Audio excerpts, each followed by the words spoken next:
everyone. I'm Katey Rich, and today I'm bringing you the first of several very special Saturday episodes we will be running between now and the rest of the year because we have a very luxurious problem. There are too many great people to talk to out in the Oscar race mix this year. Today, I'm bringing you my conversation with Dwayne Johnson. As you have probably heard already, he pulled off the transformation of the year with his role in Benny Safdie's film, The Smashing Machine. Dwayne Johnson is famously charismatic, and that definitely comes through even in a phone call, let me tell you. The way he talks about how he committed himself to playing early MMA star Mark Kerr, and then especially how he talked to me about the on and off-screen relationships he built with Benny Safdie as well as his co-star Emily Blunt. It was all really genuinely moving. And it's clear that The Smashing Machine is not the end of these kinds of big swings. Yes, he's got Moana 2 and Jumanji 3 on the horizon, but it's clear that after decades of unimaginable success as The Rock, Dwayne Johnson is ready for something different, and The Smashing Machine is the first step in that direction. We get into all of it and so much more. You'll hear it all in my conversation with the star of The Smashing Machine, Dwayne Johnson. So I know you've been talking about The Smashing Machine a long time, and hopefully it's not too irritating to go way back to the beginning of it, because there is this time jump between 2019 when the news is announced that you're going to be in The Smashing Machine and play Mark Kerr, and then in 2023 is when Benny's name first gets reported as part of it. And I think I had read that you saw Uncut Gems, came out in 2019. So I'm just curious about 4 years of conversations between you guys and what that was like. Obviously, the world was in a weird place, but what were those conversations over that time that got you to finally making this movie? Yeah, so Katey, it was pretty crazy. So in 2019, I watched Uncut Gems. I loved Uncut Gems, and then I had acquired the rights to this story of Mark Kerr, and met with Benny. He responded. I responded to him just automatically. Like we had this, I know it sounds weird, but it just, this unique alchemy just happened. And I felt like, and we even talked and joked about it, Benny and I, like, oh, hey, I don't know if we do this or not do it, but we're going to be buddies. We're going to be friends. Friends for life, no matter what. We're going to be friends, man. This is great. And so then COVID happened and life got sideways for everybody and it kind of went away. So how about this? In the first quarter of 2020, unbeknownst to me, Benny sent, do you remember in The Smashing Machine, there was this, towards the end when Mark goes to Japan and he's fighting, he has this really bright ass Nautica sweater. Mm-hmm. It says Nautica and it's yellow and it's just big and oversized. And Benny found that and he sent it to me with a handwritten note. And you know Benny, and you know how he speaks, and he's just a beautiful human being. And he wrote this beautiful letter. And in the letter, it said, hey, I would love to make this with you. I can't wait. But for whatever reason, because the world is so upside down, if we never make it together, I found this sweater for you. And I think it will help you transform into Mark Kerr when you make the movie. It was beautiful. I never got it. I never got the sweater. I never got the letter. And so where'd it go? Just lost in the mail because the mail was weird back then? The mail was weird. Life was weird. I never saw it. Someone has it somewhere. Someone has that letter. Maybe someone, if they're listening and watching right now, send it back, please. They can send it, please. So then Emily and Benny are on the set of Oppenheimer. Yeah. And Benny, they were in the makeup trailer. He goes, you know what? I can't be quiet about this. So he goes to Emily, hey, you're good friends with DJ, right, Dwayne? She goes, yeah, he's one of my best friends. He said, could you ask him if he ever got the sweater I sent him? It really bugs me that I don't know if he got it. I don't know if he ghosted me. Oh, yeah, because he thought you were being rude by not saying anything. He thought I was being an asshole.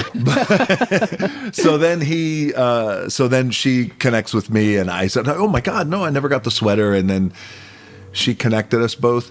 And then that's how we got reconnected. Yeah. And it was just wild. And then the moment we got reconnected again, we immediately met. He went from that set as soon as he was wrapped with Oppenheimer. He came out and we sat down, and he said something to me that I really believed. He said, I have not stopped thinking about this movie ever since you and I discussed it. I'd love to make it. And that was like you too, right? I mean, you'd seen that movie when it first came out, and it had stuck with you in a similar way. It did. It really moved me because back then I watched it. It was around the mid-2000s. And at that time, I was still a professional wrestler, and I was kind of transitioning out into Hollywood and movie making. But the world that I was leaving behind in professional wrestling, but also, I felt like I knew the world of combat too as well. There was a lot of connective tissue between performative combat that I did and real combat. Like we'd work out the same gyms, the same venues, know the same guys. But Katey, in the world of pro wrestling and in the world of MMA back then, there was a real rash of men who were overdosing and dying. And so I felt like I knew that world and that story. So that Mark's documentary, The Smashing Machine, just always moved me, and it stuck with me. Yeah. I wanted to ask about that early scene that's in the first trailer and early in the movie where Mark's sitting in the doctor's office, which I understand is directly from the documentary. Like that is something that happened in real life. And the way that his gentleness comes out and he's trying to be so sweet and trying to encourage these people. And I know that your wrestling is not the same as MMA, but I think about how many kids know who you are and how many people will come up to you in that similar way. And when you are large and physically imposing, how you might have to work to be like, no, it's fine. It's not really a mean thing. And I wondered if that scene had that resonance for you, if you'd been in a similar situation like that before. 1,000%. My whole life, especially when I first started, and especially when people, they kind of thought they knew who I was, and what's this WWE? It's really popular. At that time, it was WWF. Yeah. Who's this guy, The Rock? And these guys are characters, and what is it? And I did find myself, like Mark Kerr, you almost want to try and put that at bay as best you can when you're meeting people, because they have this ideology about who you are and how you are, and this world of professional wrestling or the world of combat. And a lot of times I would have bandages on my head and cuts and bruises and things like that I was nursing from the match before, the night before. So I did find myself doing that. But what I also realized about playing Mark Kerr in the movie is that pro wrestling is hard, and you're on the road all year long. There's no seasons. Takes its toll on marriages.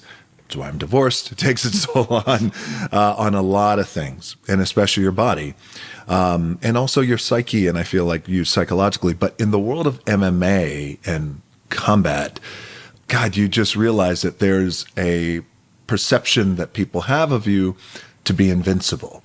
And these men and women are invincible, and they got their shit together, and they have no problems, and they're making money, and they're famous, but they got it all together. And you realize that with these guys back then, who were the godfathers of MMA, their bodies were broken down. They weren't making any money. They were just trying to make it. $100,000 to them was life-changing. But so many of them don't get that. And you realize that it's a lonely place for them. And it was really lonely back then for those guys. They weren't having the $1 million contracts with the global fame that they have today with the UFC. Yeah. So times were tough. So I guess what I'm saying is it gave me a different layer of deeper empathy for them. Yeah. Well, and I think you and Benny have both talked about how Mark's sweetness, he's the gentle giant kind of thing that he just has in him, and you talk to him a lot. But that George Bailey in It's a Wonderful Life was another reference point for kind of getting that across. And I would not have thought of that, but I could see it the minute that it said out there. So just how did that come up? And were there other reference points of not just being a sweet person, but being able to show it on screen? It's different, as you know, as an actor. So what were those references?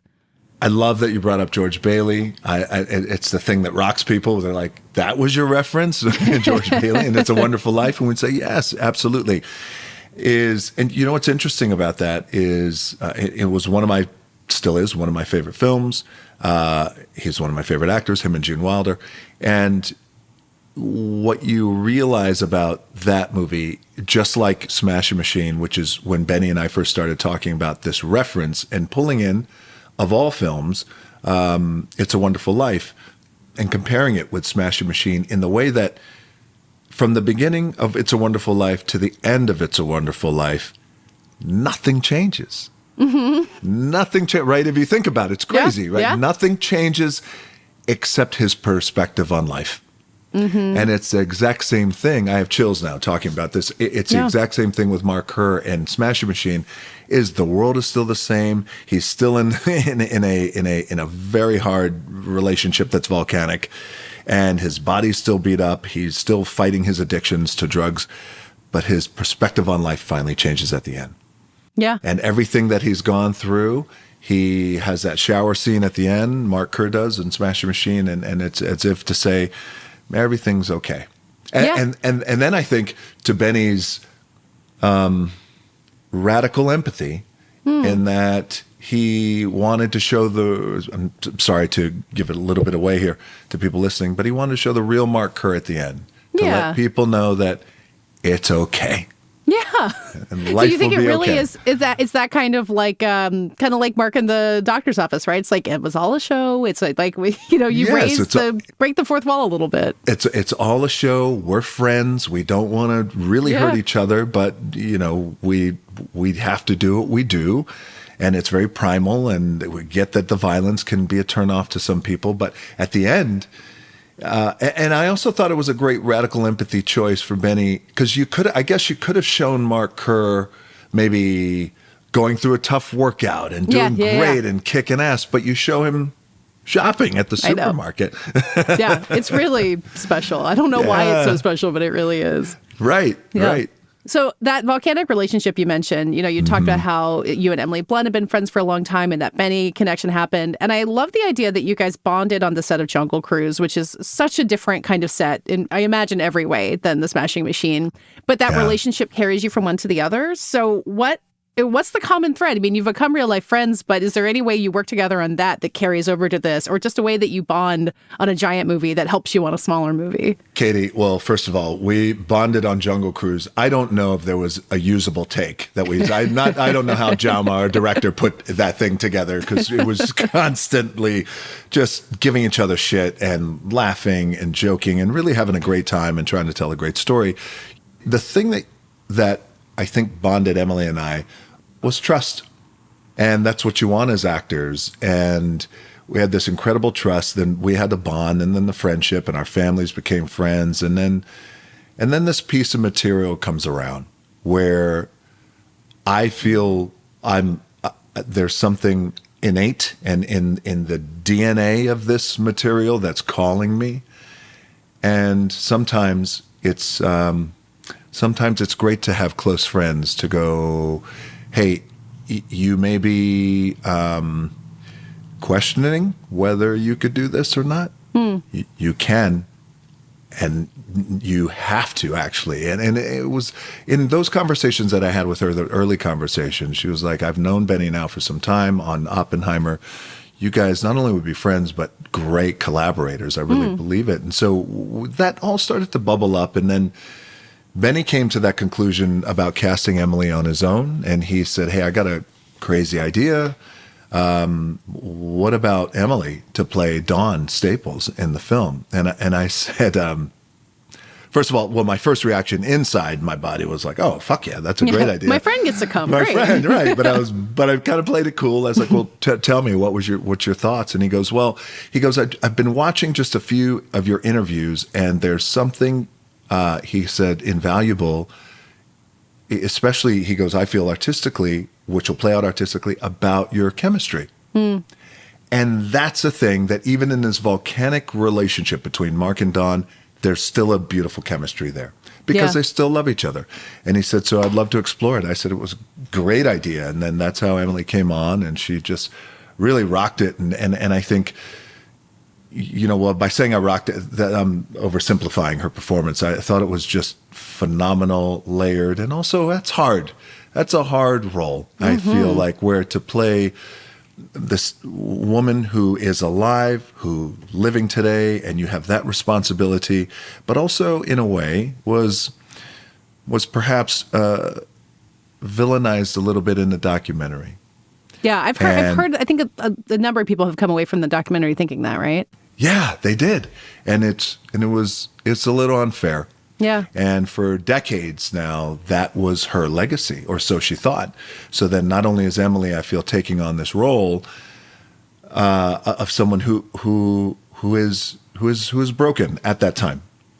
and is essentially giving up her life and her dreams for Mark, and which many do in that situation. And not only that, but then also Emily wanting to be her champion in that you were at times unfairly villainized, but I'm going to help you carry this through. And I want to change, I want to recalibrate your legacy. And it's important. Yeah. Because you realize that they were both codependent on each other, and fighting takes two people.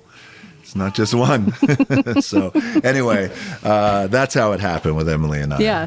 Well, you talk about Emily as this friend who can kind of look you in the eye and say, you don't think you can do this, you can. And there's also the version of having friends in this business who want you to do something for their own reasons. And I think as success comes a lot of people being like, well, you should do this because it'll make this much money. It'll go in this direction. And I wonder where you figured that out, the difference between it. Like, Emily Blunt's not your manager or anything, but surely you've been doing this long enough to know that there's people who can come at you and give you advice for good reasons and bad reasons. So how do you find the people who are being the Emily Blunts and not the worst version of that? I love that question. So I really love it. Because right now, everyone who's in my atmosphere is leaning forward. Like, who made the cut? Who made the cut and who didn't? You can name names. It's just between us. It's fine. Here we go.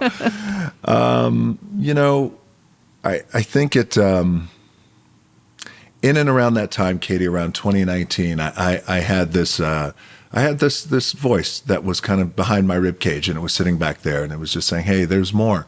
You can do more, and can I challenge myself more?" And the answer came back vehemently, "Yes, I can. But where do I do it? How do I do it?" Because I had all these movies lined up at that time that were the big movies and the 4-quadrant movies, and as you know, being in the business we're in, that's a lot of pressure. And there's a lot of people who, as you just said, want you to make those films for a variety of reasons.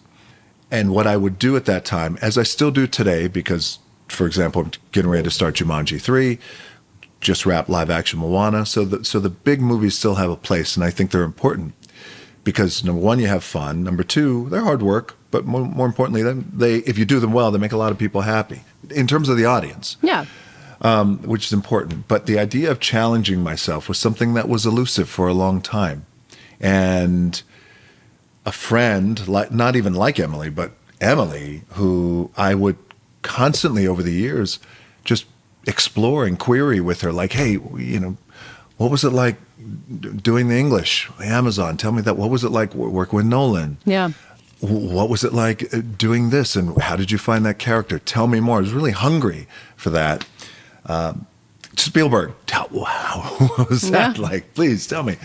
And when we would have these conversations that were open and real conversations, like, what do you want to do? And I said, well, I want to do that. I want to challenge myself. And I need to find the right material. And I need to find the right director who believes in me in that way, who sees me in other ways, and also the studio. Yeah.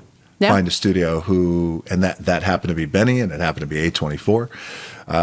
So these days, I can tell you that back in 2019, when I had that little voice behind my rib cage, I realized it took me a little while, but I did realize that, I see. So there's the brain that says, "Hey, here's how I feel about things.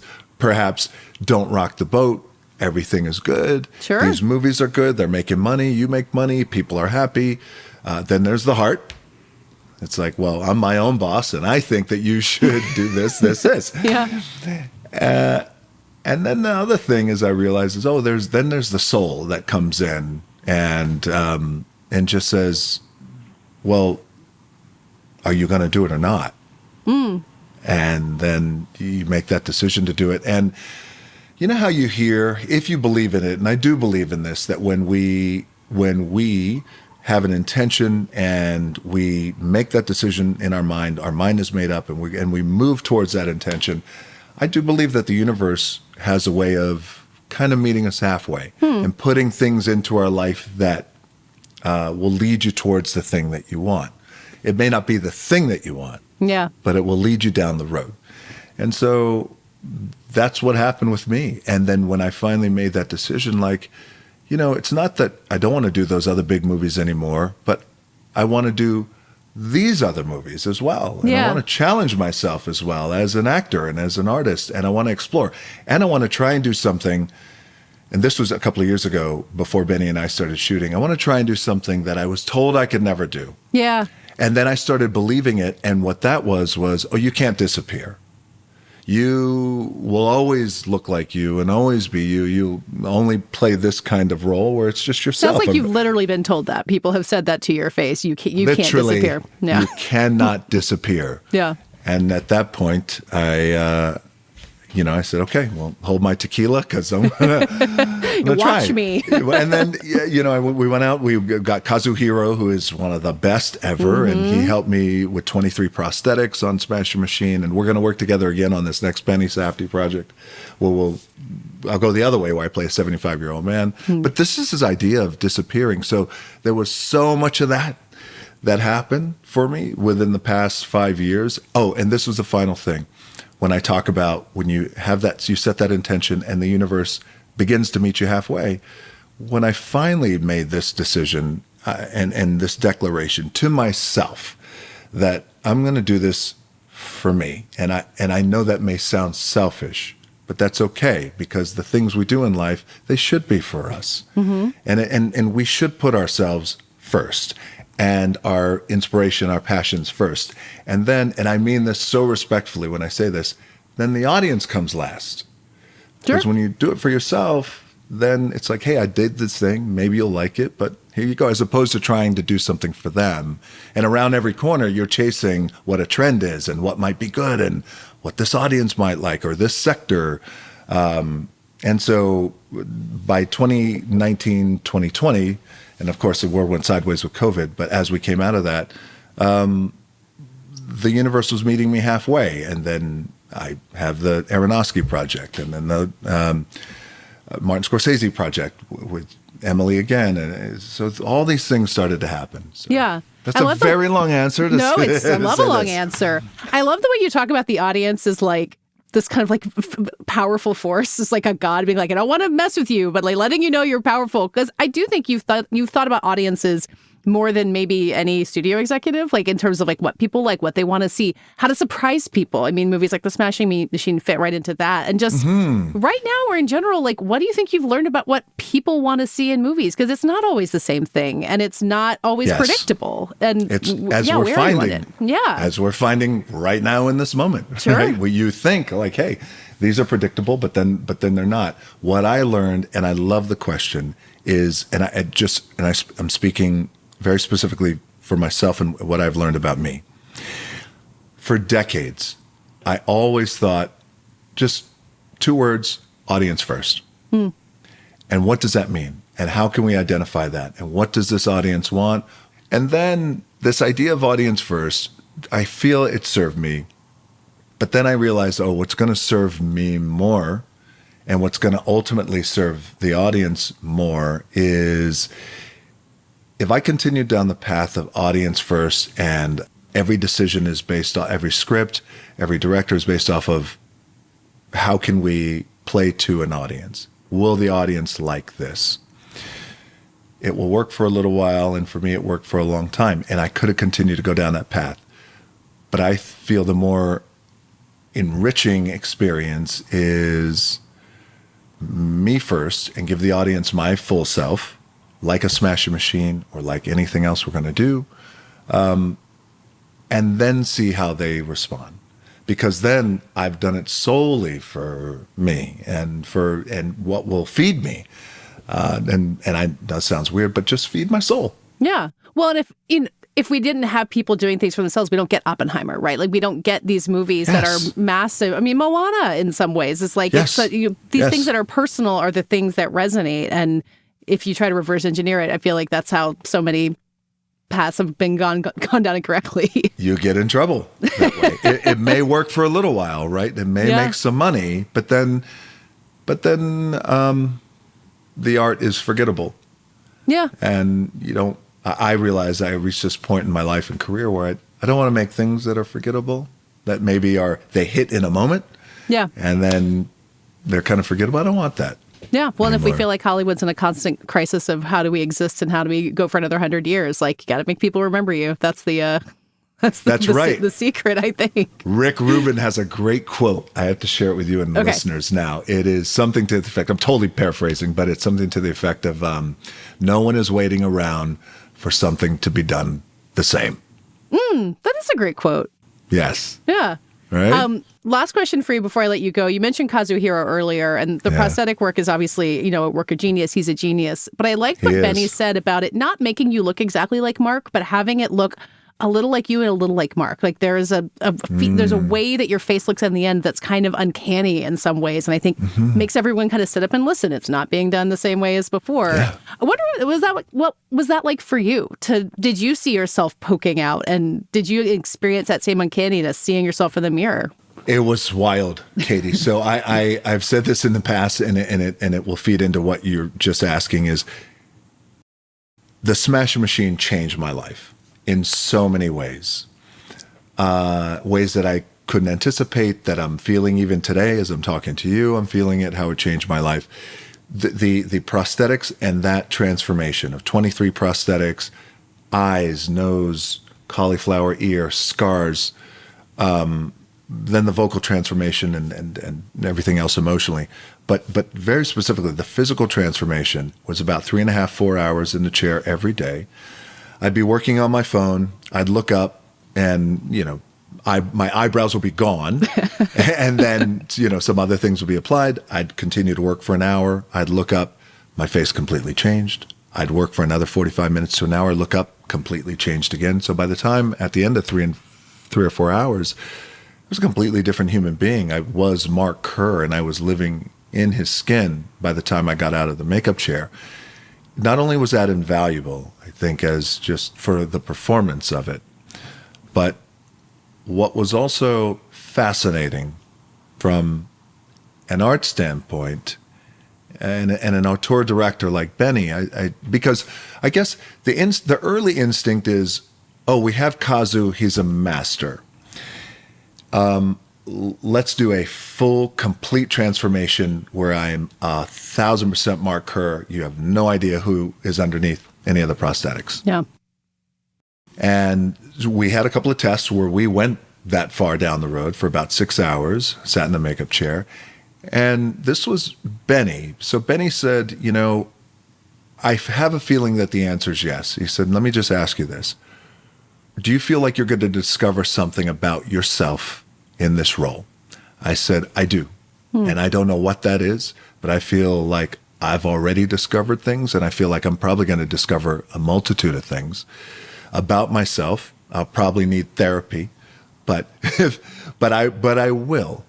And he said, okay, if you're going to discover something about yourself, I, as an audience, I want to see you a little bit behind those prosthetics, so I can see that what you're discovering eventually about yourself. And he goes, even if it's subtle, if it's nuanced, I still want to be able to see it. Yeah.